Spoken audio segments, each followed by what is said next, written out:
Buenos dias, belated Feliz Navidad. If you're into that, I don't really get into Christmassy stuff myself. I can't do that. So I want to tell some stories. I like telling stories. I think story number one is why the effing hell did you, that guy you talking to you right now, move to Puerto Rico? What are you doing here? What business do you even have coming here? You're not from here. You're not Puerto Rican. You're not Spanish, Hispanic. You're some random Greek dude from Australia who's also happens to be Serbian and that, and you just happen to be married to a Greek American girl. So how the hell do you end up moving to Puerto Rico unless you're here for tax evading purposes? And I'm like, well, yeah, it's a really bizarre story because the truth is, up until a few years ago, I'd never even really considered Puerto Rico on my radar. That's the truth. So it started back in the year 1998. I was in high school and I was in a play for something called West Side Story. And I forget exactly, I was one of the main characters, the whole song and dance, we want to be in America thing. I don't know, don't ask me because I can't even remember. It was like 27 years ago, Nelly, or is it? Something like that. So that is how I first heard about Puerto Rico, is that. It was in 1998 and West Side Story play, and that was it. That was how I first heard. And that's really, as much as you hear growing up in Australia about a place like Puerto Rico. And then about a year or so later, Ricky Martin came on the scene with the Cup of Life, his big hit, The Cup of Life. And there's Ricky Martin, but honestly, they never marketed him in Australia as a Puerto Rican singer. They just marketed him as a Latino singer, because back then there was like a whole wave of Latino singers that were like really popular, and they just said Latino, South America. They never actually said Puerto Rico, and I know that for a fact. So, because I only discovered many years later that Ricky Martin was actually Puerto Rican. So Ricky Martin actually was actually on TV in Australia for many years on some TV show called The Voice or something and all that. So I didn't have really much interaction with Puerto Rico until what was it? And there was it one day. It was like mid 2015. I started getting these weird messages in my head, so I start reading up things about Puerto. This is random. This is actually no joke. This is a true story. I started looking things up because I'm like, what the hell is Puerto Rico? I was like, I don't understand. It's not a country, but like, because what is this place? So I was like, Puerto Rico, U.S. territory. I couldn't quite get my head around what this was about, because I said, this is not something that gets taught in schools or that in Australia. This is not like something people commonly know. And, Puerto Rico, to me, people over there, is this really exotic, faraway place in the Caribbean that is mysterious. No one really knows much about it. That's how it was for me growing up. That's how most people I know. Like, I only know one or two people that ever came here. I think, my sister came here on a cruise ship with her daughters, and they said it was really beautiful. They just went to Old San Juan, but that's all they'd seen. They'd just seen the old town. And then another buddy of mine came and went surfing around here, and he said it was really amazing. So that was all I knew. So, fast forward 2017, I'm in Greece. I meet my wife in Greece, and then we go to America, and then we get married a year later, and then we move back to the United States. And so it turns out, my wife's mother happens to be Puerto Rican.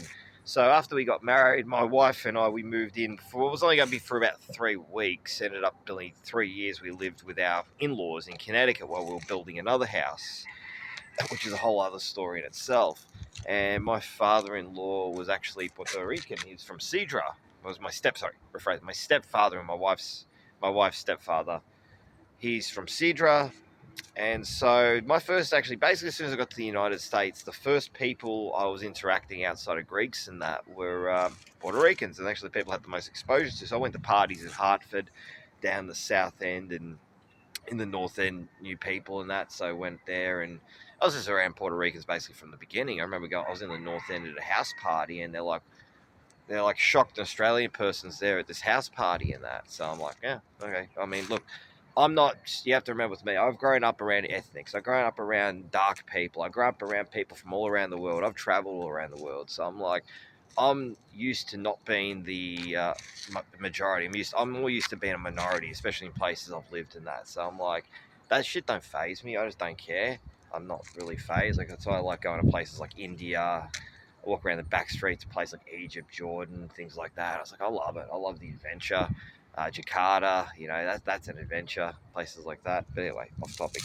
So my wife had been here like 10 times or so, and she was just telling me even from the moment we met how beautiful Puerto Rico, she'd love to move here one day, and she just something she'd love to do. It was just such a beautiful place, and that was really through the stepfather being exposed a lot to Puerto Rico, and then just sort of things happened and evolved, and they decided they were going to come here to retire. He wanted to move back to be close to his family and that here and that, and they ended up getting a little house here in Keo, which was going to be their retirement home for the time being. And then just the pandemic happened, all these things happened, and then a whole bunch of weird life events happened. And one day, like during the pandemic, I was going through some interesting times on magic mushrooms and that, and we'd done a trip to Puerto Rico in 2019, and I loved it. I thought like it was really beautiful. We went to San Juan, we went up to Cedra and that, and Vieques. I'm like, this is mate. I actually could live in a place like this.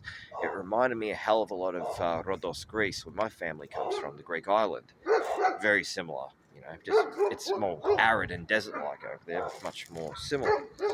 So I said I really loved it, but I thought, maybe one day you can move here. I'm not sure what I'm going to do for work or anything, but I didn't really have any plans at the time. I just was still working on my migration visa stuff.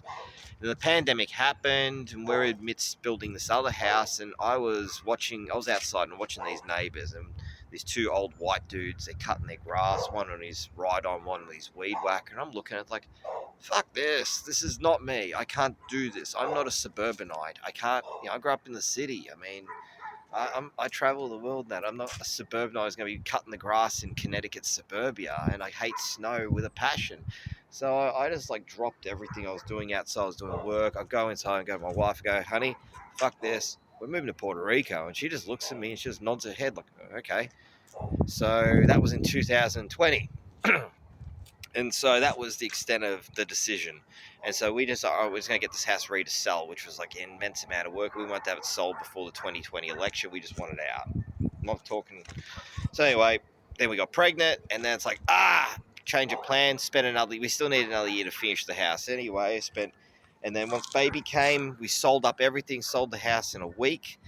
And we came over here with like 4 suitcases, and that was basically all we came here with. And we rented the house off our in-laws. They ended up moving at the same time, and that was like almost 4 years ago. And that was the extent of the plan to come to Puerto Rico. I don't have any job prospects. I only come with we hoped just to have enough money to buy a house, but it turned out we didn't quite have enough to buy a house. We thought we did, but in the time between us putting the plan into place, the market went stupid and we couldn't afford to buy anything. So we ended up having to settle in this dump here that was a complete unlivable wreck, which I thought could be done in 3 months, took 3 years to do, and ridiculous amount of time and effort. So did we come to Puerto Rico for tax evasion reasons? Absolutely not. I don't even have right now. I'm actually sitting on almost the lowest amount of money I've had in years because, well, I've spent it all in this house. So I've got to go start a business in the next few weeks and start doing construction work for people. And I don't qualify for any special tax breaks because I'm a Puerto Rican resident. So I'm out of luck there. I got to pay the same taxes as everybody else. Still got, well, actually, don't pay property taxes because it's our home, just like everyone else. So tax was not the reason. Cost of living here, yeah, definitely a lot higher in some respects. Definitely still cheaper than Australia. But, what can you do? I knew coming here that certain things were going to be different. I knew the power was going to go out. I know we have problems with water and shit like that. I know the internet. That's why I got Starlink. I got a backup systems. I'm putting solar in. I've put water. I knew about the problems that were here before I came here. Wasn't blind to it. Why did I come here? I don't know. The universe said it was a good idea. Adventure. It was just felt right. When sometimes you just wake up and something just feels right. You just got to do what you got to do. And that's it. That's why we came here. That's actually basically it. The story had no plan or nothing. We actually came here with no fucking plan. And we almost pulled the pin in the first 6 months, but we still did it. So hopefully you made it to the end of this story. Hopefully it was interesting. Have a beautiful day. Love yous and love yous. Adios.